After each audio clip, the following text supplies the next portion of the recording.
Halo semuanya, selamat datang di channel Daksa 19. Pada video kali ini kita akan belajar tema 4, sehat itu penting, subtema 1, peredaran darahku sehat, mata pelajaran ilmu pengetahuan sosial pada KD 3.2 dan 4.2 tentang interaksi manusia dengan lingkungan. Baik, untuk teman-teman yang menyaksikan video ini jangan lupa untuk subscribe-nya terlebih dahulu. Terima kasih. Langsung kita masuk ke pembahasannya. Pada dasarnya, manusia merupakan makhluk sosial yang artinya tidak dapat hidup sendiri, membutuhkan bantuan dari orang lain. Sehingga tidak dapat dipisahkan dari lingkungannya, baik lingkungan sosial maupun lingkungan alam. Bentuk-bentuk interaksi manusia. Yang pertama, interaksi antar individu. Contohnya, antara ayah berbicara dengan ibu. Ini kan artinya satu orang dengan satu orang. Kemudian yang kedua, interaksi individu dengan kelompok.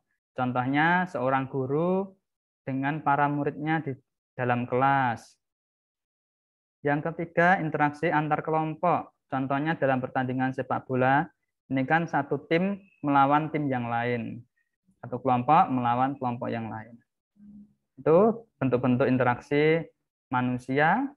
Yang berikutnya, berdasarkan dampaknya yang ditimbulkan, interaksi sosial dibedakan menjadi dua.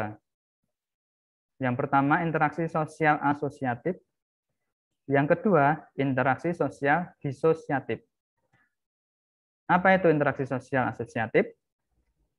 Interaksi sosial asosiatif adalah bentuk interaksi yang memiliki nilai-nilai positif mengarah pada persatuan.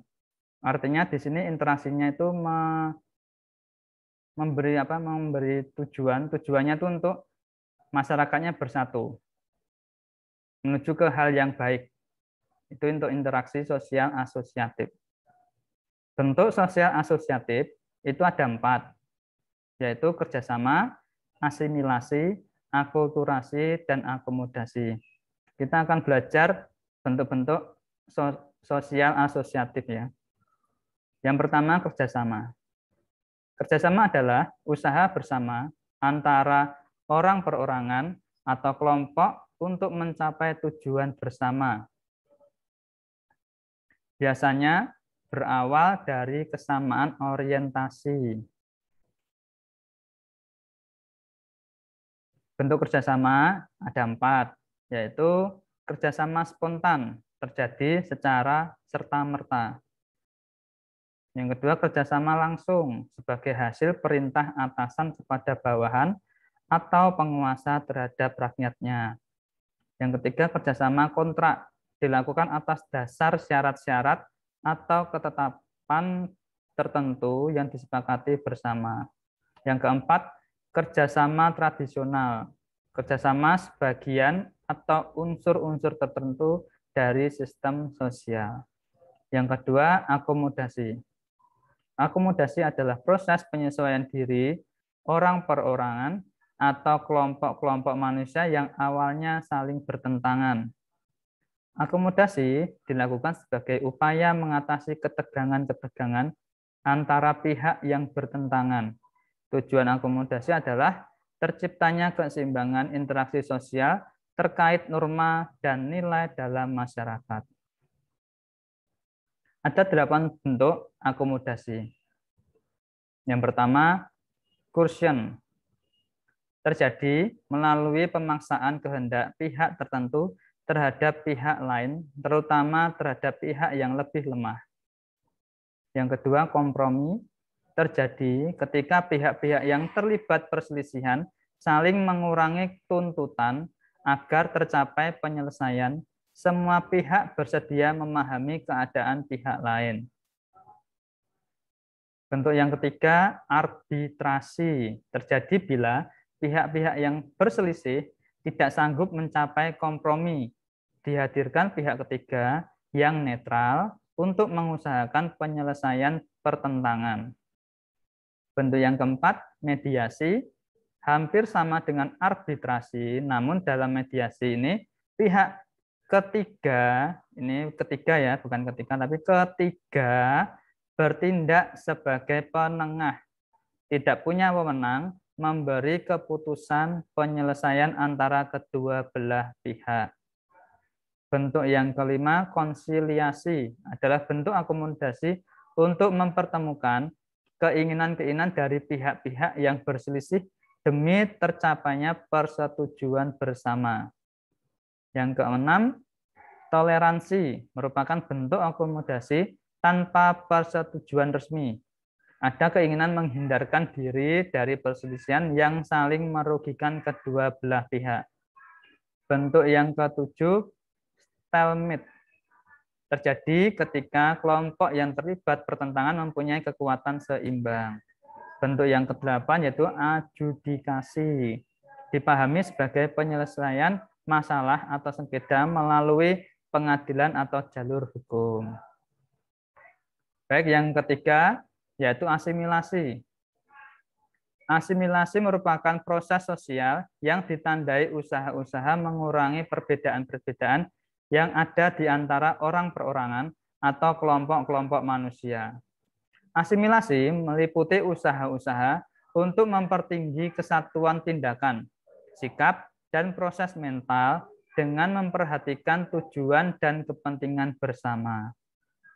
Faktor-faktor yang mempermudah terjadinya asimilasi. Yang pertama, sikap toleransi terhadap kebudayaan lain. Yang kedua, kesempatan-kesempatan yang seimbang di bidang ekonomi. Yang ketiga, sikap menghargai orang asing dan kebudayaannya. Yang keempat, sikap terbuka dari golongan yang berkuasa dalam masyarakat. Yang kelima, persamaan dalam unsur-unsur kebudayaan. Yang keenam, perkawinan campuran atau nama lainnya amalgamasi. Ya. Perkawinan campuran, nama lainnya amalgamasi. Yang ketujuh, adanya musuh bersama dari luar. Faktor-faktor penghambat terjadinya asimilasi. 1.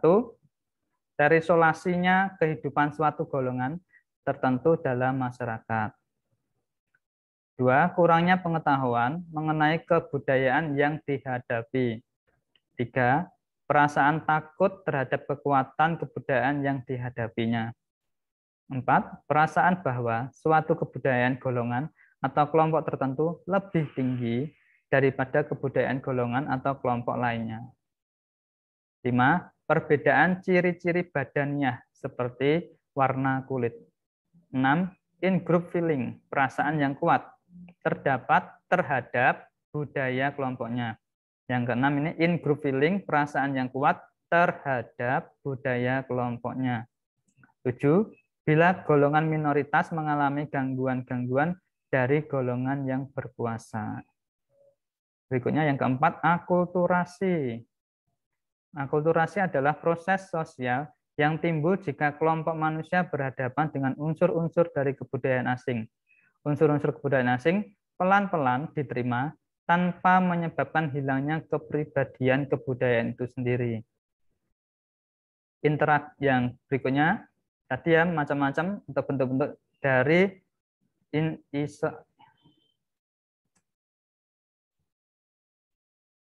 interaksi sosial, maksudnya.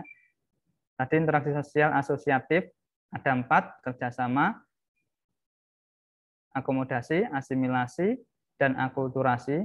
Kita sudah membahasnya. Yang berikutnya adalah interaksi sosial disosiatif.